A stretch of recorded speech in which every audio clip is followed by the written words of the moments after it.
Technique ক্লাসে তোমাদের সকলকে স্বাগত। আজকের আমার আলোচ্য বিষয় 2025 সালের সপ্তম শ্রেণীর প্রথম পর্যায়ক্রমিক মূল্যায়নের পরিবেশ এবং বিজ্ঞানের সেট 3 প্রশ্ন এবং তার উত্তর।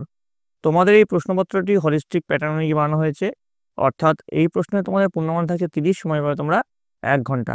তোমাদের এই পরীক্ষাটি আগামী 2 এপ্রিল থেকে 12 এপ্রিলের মধ্যে অনুষ্ঠিত হবে।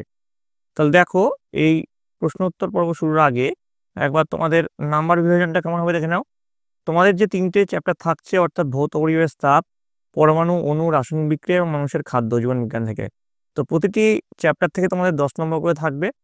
এবং তোমাদের এই ভিডিও শুরুর আগে বলে রাখি, যারা তোমরা এর আগে পরিবেশ এবং বিজ্ঞানের ভিডিও দেখোনি তারা দেখে নিও। এর আগে 2টো সেটের পরিবেশ এবং বিজ্ঞানের প্রশ্ন দিয়েছি। এছাড়াও চ্যাপ্টার ওয়াইজ যে সাজেশন সেটা কিন্তু অলরেডি দেওয়া হয়ে গেছে, তো সেগুলোর লিঙ্ক ডেসক্রিপশন বক্সে পেয়ে যাবে।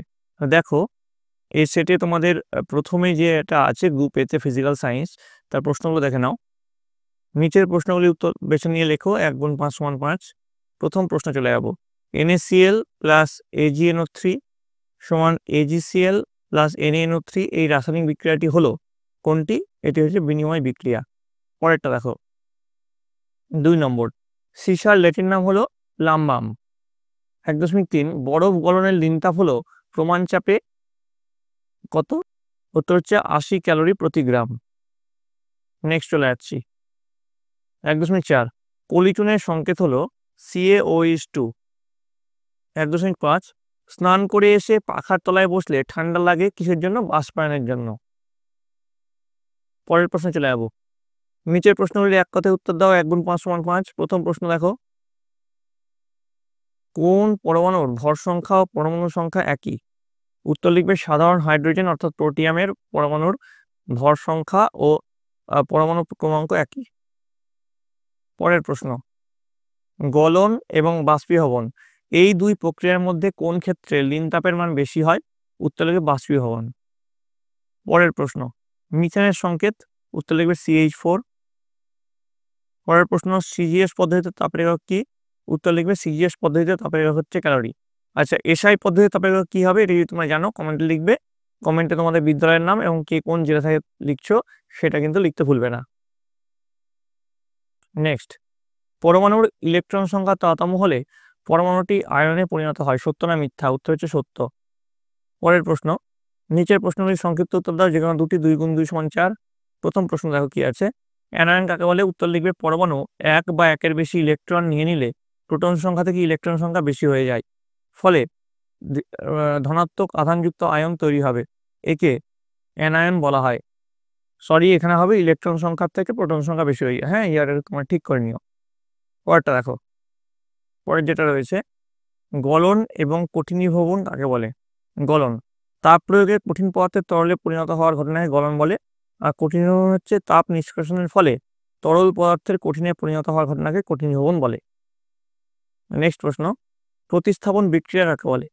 উত্তর লিখবে কোনো বিক্রিয়ায় একটা মৌল অন্য মৌলের যৌগ থেকে তাকে সরিয়ে সেই জায়গা নেয় তাকে প্রতিস্থাপন বিক্রিয়া বলে। যেমন Zn প্লাস CuCl থেকে হবে ZnCl2 প্লাস Cu। নেক্সট, নিচের প্রশ্নগুলির সংক্ষিপ্ত উত্তর দাও। 3 গুণ 2 সমান 6। প্রথম প্রশ্ন দেখো, কোন উষ্ণতায় ফারেনহাইট ও সেলসিয়াস স্কেল একই পাঠ হবে? তো C/5 = 8-32/9, এটা আমরা জানি। তাহলে সি এর মানটা আমরা জানি না বলে x দিয়েছি। x/5 সমান x - 32/9। কেন? ফারেনহাইট আর সেলসিয়াসের একই পাঠ হবে, তো দুটোই আমরা x ধরে নিয়েছি।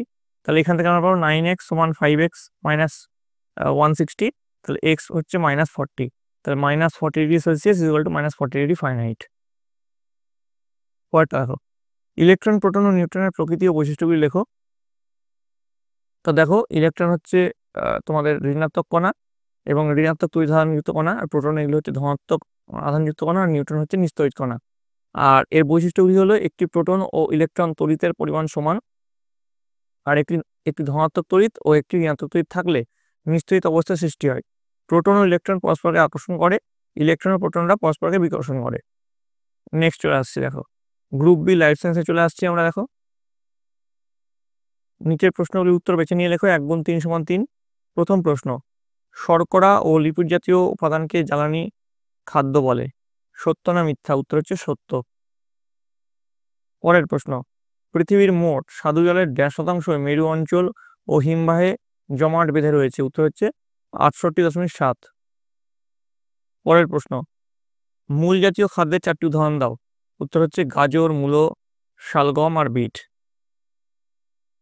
নেক্সট, নিচের প্রশ্নগুলি এক কথায় উত্তর দাও, যে কোনো দুটি বলেছে। 1 গুণ 2 সমান 2।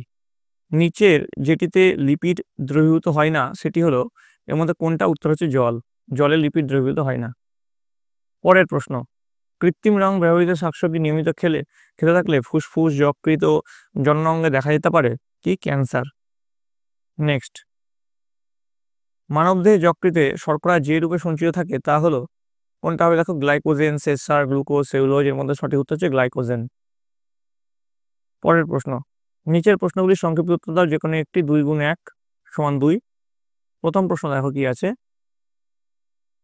কোন ব্যক্তিকে স্থূল বা মোটা বলে ধরা হয়? উত্তর লিখবে, বয়স ও উচ্চতার তুলনায় একজন ব্যক্তির যে ওজন হওয়া উচিত তার 20% বেশি হলে সে ব্যক্তিকে স্থূল বা মোটা বলে ধরা হয়। পরের প্রশ্ন, ভিটামিন কাকে বলে? উত্তর লিখবে, যে জৈব পরিপোষক সাধারণ খাদ্যে স্বল্প পরিমাণে উপস্থিত থেকে জীবদেহের স্বাভাবিক পুষ্টি ও বৃদ্ধিতে সাহায্য করে এবং রোগ প্রতিরোধ ক্ষমতা বৃদ্ধি করে, তাকে ভিটামিন বলে। পরের প্রশ্ন দেখো কি আছে, নিচের প্রশ্নটির সংক্ষিপ্ত উত্তর দাও, যে কোনো একটি। 3 গুণ 1 সমান 3। প্রথমে কি প্রশ্ন দেখো, ক্যারোটিনয়েডস বা ফ্ল্যাভোনয়েডস কি কাজ করে? উত্তর লিখবে, এগুলো নানা রঙের উদ্ভিজ্জ রাসায়নিক যৌগ। এরা মানবদেহের খুব তাড়াতাড়ি বুড়ো হয়ে যাওয়া আটকায়, হৃৎপিণ্ডের কাজ ঠিকঠাক রাখে, হাড়কে শক্ত করে ও ক্যান্সারের সম্ভাবনা কমায়। পরের প্রশ্ন, মানুষের ওজন বেড়ে যাওয়ার ফলে কি কি সমস্যা দেখা দেয়? কোন ধরনের খাদ্য খেলে স্থূলত্বের প্রবণতা রোধ করা যায়? উত্তর লিখবে, রক্তচাপ বৃদ্ধি পাওয়া, রক্তে শর্করার পরিমাণ বেড়ে গিয়ে ডায়াবেটিসে আক্রান্ত হওয়া, হৃৎপিণ্ডের নানা সমস্যা। আর তেল মশলাহীন ফল, সবজি, রুটি, ছোট মাছ, ফল, ডাল ও তন্তুযুক্ত খাদ্য খেলে স্থূলত্বের প্রবণতা রোধ করা যায়। তো এই ছিল তোমাদের সপ্তম শ্রেণীর প্রথম পর্যায়ক্রমিক মূল্যায়নের পরিবেশ ও বিজ্ঞানের হলিস্টিক প্যাটার্নজি প্রশ্ন এবং তার উত্তর। তোমাদের যদি এই ভিডিওটা ভালো লেগে থাকে অবশ্যই একটু লাইক করবে, বন্ধুদের কাছে অনেক অনেক শেয়ার করবে। আর এর পরবর্তীতে তোমরা কোন সাবজেক্টের প্রশ্ন উত্তর চাও সেটা কিন্তু অবশ্যই কমেন্টে লিখে জানাবে। কমেন্টে তোমাদের বিদ্যালয়ের নাম এবং কে কোন জেলা থেকে দেখছো সেটা কিন্তু লিখতে ভুলবে না। আর এই যে প্রশ্ন আজকে তোমাদের করলাম সেটা 3 নম্বর সেটের প্রশ্ন উত্তর হয়েছে। তো এইটাই যে তোমাদের হুবহু পরীক্ষায় আসবে তার কোনো মানে নেই, তোমাদের এরকম টাইপের প্রশ্ন আসবে। তার জন্য তোমরা ভেবে নিও না যে স্যার এটা করালো মানে এইটাই হুবহু তোমার পরীক্ষায় পেয়ে যাবে। তোমাদের এর আগের যে 2টো সেট করিয়েছি, এখন একটা সেট করালাম, মোট 3টে সেট। এবং সর্বোপরি তোমাদের চ্যাপ্টার ওয়াইজ যে প্রশ্ন উত্তরটা করিয়েছি আমি, সেটা ভালো করে দেখো। দেখবে এইগুলো যদি ভালো করে করো, এর বাইরে থেকে তোমাদের প্রশ্ন থাকবে না। কিন্তু তোমাদের একটা ভিডিও দেখে গিয়ে তোমরা ভাবলে যে এখান থেকে তোমরা সব প্রশ্ন পেয়ে যাবে, সেরকম কোনো ব্যাপার নয়। তো এইগুলো ভালো করে দেখো, আর বিশেষত তোমরা বইটা খুঁটিয়ে পড়ো, তাহলে দেখবে তোমাদের পরীক্ষায় সাফল্য নিশ্চিত। তোমাদের পরীক্ষা আসতে আর যেহেতু বেশি সময় নেই, তোমরা সকলে মন দিয়ে ভালো করে পড়াশোনা করো। তোমরা সকলে ভালো থাকো, তোমরা সকলে সুস্থ থাকো।